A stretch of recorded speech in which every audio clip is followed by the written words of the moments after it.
Bismillahirrahmanirrahim. Assalamualaikum warahmatullahi wabarakatuh. Halo teman-teman semua, kembali lagi di Undang Project. Ini merupakan video lanjutan dari part sebelumnya. Kita masih membahas tentang tata surya pastinya ya. Kalau di video sebelumnya kita baru saja membahas tentang anggota tata surya, kemudian kita membahas tentang matahari, kemudian kita membahas juga tentang planet-planet. Nah, sekarang yang akan kita bahas yaitu asteroid, meteor, komet, dan satelit. Oke, untuk mengawali pembelajaran kali ini, teman-teman silakan berdoa di dalam hatinya masing-masing ya. Oke, kita mulai yaitu di pembelajaran pertama tentang asteroid. Asteroid ini merupakan benda-benda langit yang berukuran sangat kecil yang mengelilingi matahari pada lintasan tertentu. Lintasan asteroid ini disebut juga sebagai sabuk asteroid ya. Jadi bukan orbit tapi disebutnya sebagai sabuk. Kemudian sabuk ini terletak di antara orbit planet Mars dan planet Jupiter.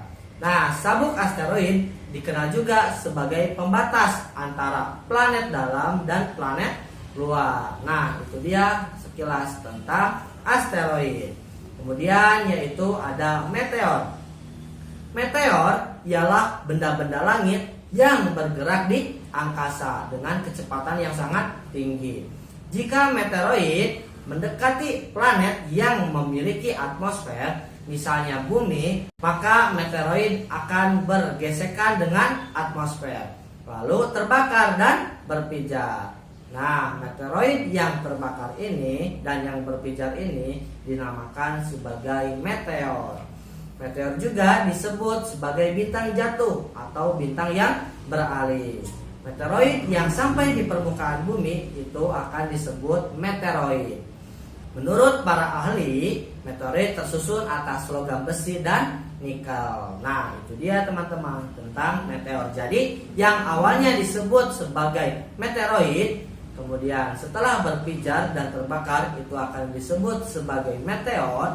Nah, ketika sampai di bumi atau di planet lainnya itu akan disebut sebagai meteoroid. Oke? Nah, teman-teman berharap dapat membedakan ketiga istilah tersebut ya. Oke, selanjutnya yang akan kita bahas yaitu komet.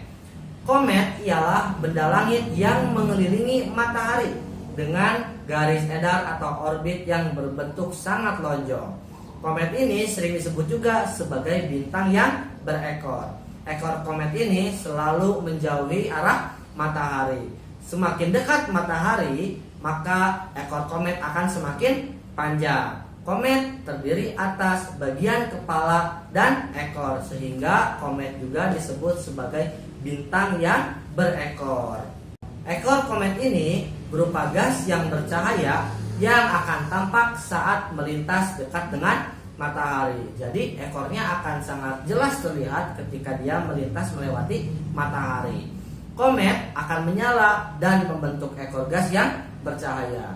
Panjang ekor komet ini dapat mencapai jutaan kilometer. Wow, sangat panjang sekali bukan? Nah, itu dia tentang komet. Kemudian yang terakhir yang akan kita bahas yaitu tentang satelit.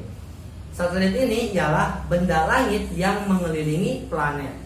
Ada dua jenis satelit, yaitu ada satelit alami dan ada satelit buatan. Nah, untuk satelit alami atau satelit alam ini yaitu satelit yang terbentuk secara alami dalam tata surya yang beredar mengelilingi planet. Contoh satelit alami ialah bulan. Nah, bulan ini merupakan satelit bumi atau planet-planet dalam tata surya. Ada sebagian yang memiliki satelit. Kemudian berikut tabel-tabel planet dan jumlah dari satelitnya.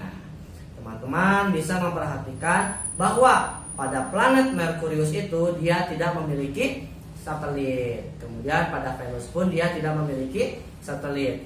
Untuk bumi dia memiliki satu ya jumlah satelitnya. Sedangkan Mars dia memiliki 2 satelit alami.